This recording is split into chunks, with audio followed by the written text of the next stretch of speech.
Hey guys, it's Michelle with Authentically Christian. Happy New Year. Today I wanted to talk about mentoring and just the role of mentorship and discipleship. It was something that I was blessed to have a conversation with a friend this morning about, and we were really sitting and talking about how easy it is for men to come into the church and to get plugged into discipleship, to get plugged into men's Bible studies that are meeting once or twice a week and really digging into the Word, and how difficult it is for women to get plugged into the same areas. In part, that's just the role that we play as women and being wives, but I believe that God's calling for women is to also be under discipleship. I think if you are a Christian, you're called to discipleship. And there's such a shortage of people who are willing to be mentors with women. It's really, really difficult to find someone who's willing to be a mentor or to find someone to mentor under. And that's kind of what I wanted to talk about today. I think that as believers, as women of God, that we are called to one of two positions. I think one, we're either called to be mentors, and two, we're called to be mentored. So we're either called to be the mentor or the mentoree. And we could be both. My friend had brought that up today. Like, you could be under discipleship of someone and then also discipling the person under you. And that's true, yes. You definitely can. Depending on those circumstances, it's appropriate. But no matter what, I really believe that we should be one or the other. We should either be a mentor or we should be a mentoree. We should be discipling or we should be being discipled. That's really God's calling.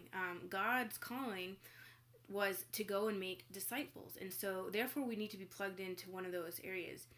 So when there's such a shortage, that makes me think that there needs to be a huge movement here in our country about women needing to be willing to step up to the plate and saying, I'm in a position to mentor and take on that responsibility to be able to look around you, look at members of your community and say, who is it that I could mentor, and pray about it. Especially older women whose children have left the house and they're in a place of being a mature believer or a maturing believer. If you're in that place, then definitely I just want to encourage you to pray about the woman in your life and who you could disciple. And then also, if you're someone my age or younger or older and you need discipling in your life, to also go to the Lord and seek the Lord and asking to provide a mentor for you, because that's something that God wants, and I believe that He'll be faithful to answer that prayer. There's so much growth and development that happens when we are under submission to a mentor or disciple in our lives, because that is God's calling for us.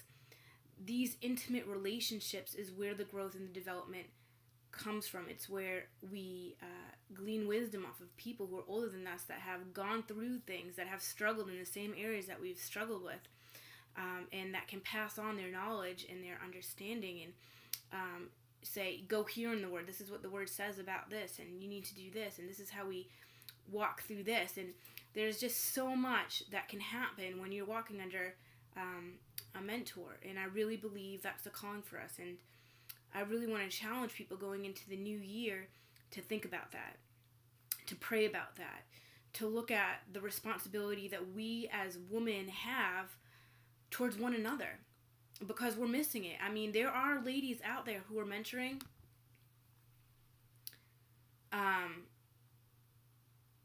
but we need more of us. And it's just something that we need to take really seriously. So I know that I was blessed to have a mentor in my life. I am blessed to have a mentor in my life, and that was completely God facilitated. But I want to encourage people who have been praying for that, and that answer has not been, they feel like that prayer has not been answered, to keep praying.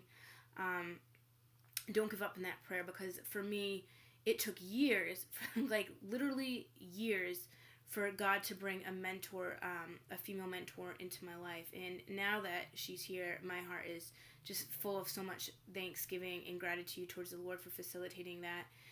And so much growth has happened, and so much trust has been built in that relationship now, that I feel like no matter what it is I do in my life, no matter what kind of mistakes that I make, I can be open with her. I can be vulnerable. I know that she's not going to judge me. I know that she loves me through my walk in life, and I love her. And I know that she's made such an impact on my life that I look forward to the day that I can do the same thing for other ladies as she's doing to me. And that's the blessing. That's the blessing that she gives me, and to the people that will be under me someday as I mentor them. That's the blessing that she starts by deciding to take me under, and she also mentors other ladies, a number of other ladies.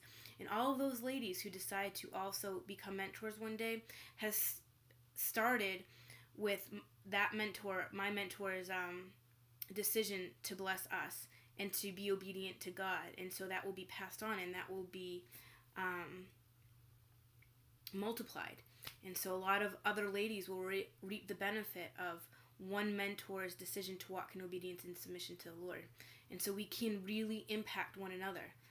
And so I just want to encourage us to really think and pray about that, to ask the Lord for discernment about who we could walk in discipleship under, or who we could disciple.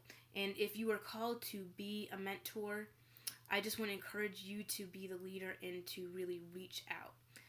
I think that also as a mentoree or someone being discipled, it's important to reach out to if there's a person that you feel like God is really calling you to. But I think it's more important for that mentor who is a leader to initiate that. So I just want to encourage you guys to pray about that, and I love you.